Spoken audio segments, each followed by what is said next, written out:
A really common question that business people are asking these days is, what speed do I need when I connect to the NBN, whether you're on it or not? And to a large extent, it's a bit of a suck and see because everybody is different, but there are some guidelines that we can look at. However, it is made more confusing because NBN have released some additional bandwidth levels which have only confused the situation even more, and the way that they are labelled needs some explaining before people understand what it's about. So we're going to try and demystify that to a certain extent, but there is nothing like your on-the-ground experience. So even if we give you some guidelines as to what may or may not work with your environment, we really need to sit and have a look at exactly what you do and how you go about it to give a really good estimate of what you need.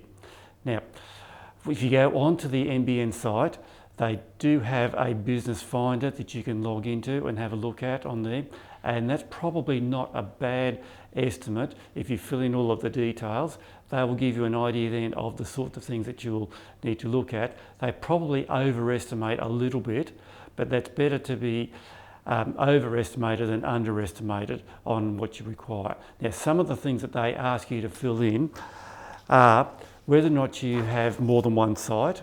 Now, most people we deal with have only got the one site, but if you have more than one site, that is a big question you need to answer.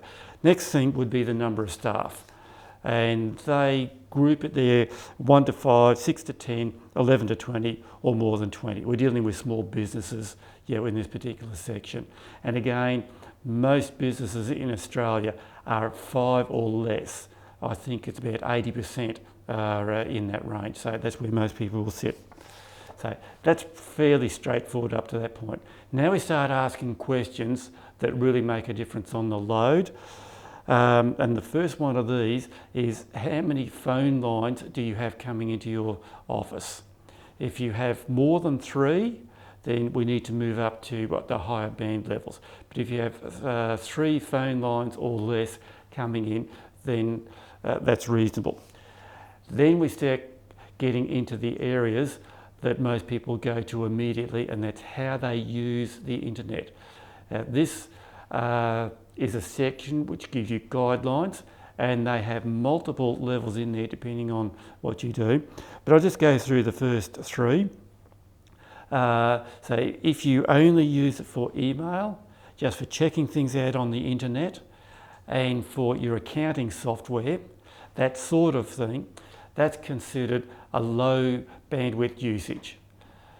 If you also use VoIP phones, or you have some of your services sitting in the cloud, that's a medium level usage. Now the big difference in understanding, if you have your accounting software and you just access it via your browser, that puts a low load on your internet connection. But if you have your files stored in the cloud and you're moving data backwards and forwards between where it's stored and where you are, that increases the bandwidth which is required to make it happen. And then obviously the more people you have in the office doing that, the more likely it is to need higher bandwidth. And one of the other differences between accounting software and having your stuff on the cloud is that you don't use your accounting software that much, whereas you're typing up letters, you're dealing with spreadsheets, all those sorts of things on a fairly regular basis. So the frequency of usage has also increased. So that puts you into that medium category. The high category, then, if you move your calls from just voice to video, and if you do that quite frequently, the occasional video call, that's fine, and particularly if you reduce the resolution. But if you use a lot of video calls, and that is happening quite frequently these days because people realising you can get a lot more out of a call if you use a video call as opposed to a voice call. So that increases that up. The other thing that they talk about is using security, and if you have large files. Now, large files, we're talking like multiple gigabytes. Most people with documents and spreadsheets and that sort of thing, that's not an issue. But when you start having pictures that you're uploading and you're doing video files and those sorts of things, they're the ones which will consume the bandwidth. Now, That tells you how much you use the internet. The next thing is how you map that on to the bandwidth ranges that they've got. And this is where things start getting confusing. There are lots of numbers which are bandied about. The most common that you'll hear about in the business area is 50 megabits or 100 megabits. But that's not really the whole story, because you have an download speed and you have an upload speed. And most of the times, even in the business environment, you download a lot more than you upload. In other words, you take into your office more files and documents and videos than what it is that you actually save and send out to other people. And this is quite typical nearly everywhere. So the providers give you more allowance for coming down than the allowance for going up, and that's called asymmetric. But businesses tend to use the outbound side, the upload side, a lot more than home systems. So conversely, you need to make sure that your upload allowance is higher than your typical home. And when you look at the NBN speed connections, they will have two numbers separated by a slash. The first one is your download speed, the second one is your upload speed. And for most businesses, we find that a 50-20 connection is enough. That means you can download at 50 megabits a second, you can upload at 20 megabits a second. So it's about 40% of your download rate. And for most people, that does seem to work. So if you've got that medium size usage, you've got VoIP phones in there, you're using cloud applications, you might have 2, 3, 4 people in the office, that 50-20 bandwidth speed is probably something which is suitable for you as a guide. So it depends also on your file usage, etc. Maybe if you're an architect's office and you're uploading a lot of plans, then that would change your usage. If you have a call centre, going in there, so you might have 2 or 3 people, but they are fielding a lot of calls because you're a travel agency, your bandwidth would go up. So these are the sorts of things that you need to consider. There are a large number of bandwidth plans which are out now, and in the business area you need to consider both numbers, the upload and the downloads, because NBN is now offering plans with the same download but different uploads. You can get 140 plan. You can now get a 120 plan, which is more targeted towards the home network. So just because you hear that a plan is sitting at 100 doesn't tell the whole story. And you need to look at that second figure as well to figure out what it is. The next thing to understand is that these numbers that I've been talking about are the theoretical maximum limits. You do not get there in reality. And what you see advertised, and the ACCC has been very strong on how this is presented, is the numbers that are typically that you would get in your peak periods.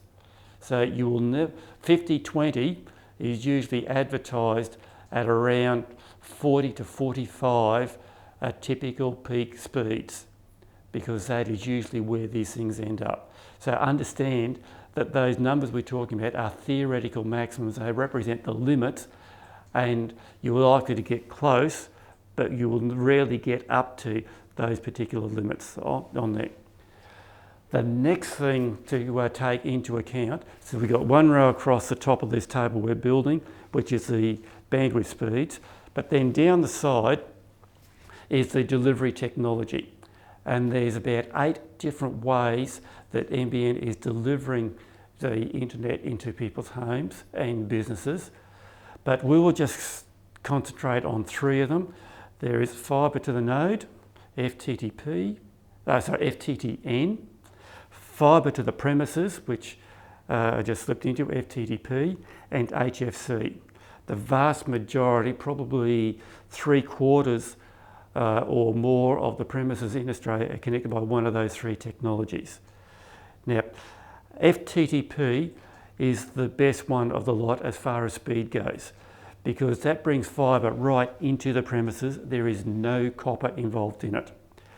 Fibre to the node, FTTN, It's probably the biggest rollout of the lot, but the copper run on that could be up to 1,000 metres by the time it goes from your premises to the node. And just from a technical point of view, if you have to run over 400 metres, you will not get the maximum speeds. It's physically impossible to do that.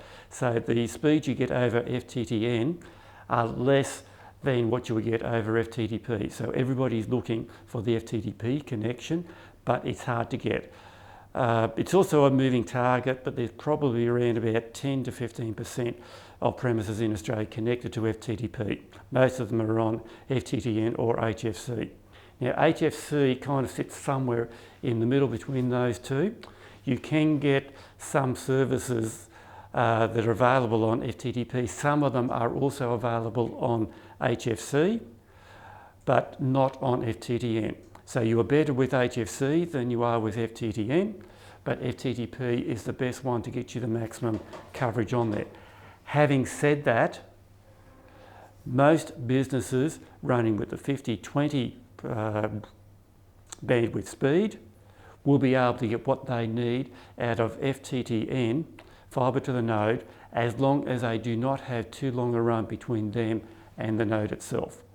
So you have this box that we need to draw up now and say what speed do you need, what technology you have delivered, and what is capable with those, because you don't have all combinations immediately available to you. So the very first thing that you really should do is just go have a look at the business, find a guide on the NBN site and get them to suggest what it is that you need, and then we can have a talk about how we actually deliver it, what is technically feasible with the connections that you have at your place, and then how we go about doing it, and how we might actually adjust your actual usage against these generic ideas that they have on there. So that's how you go about it, how you find which broadband plan to deliver the internet you need to your business.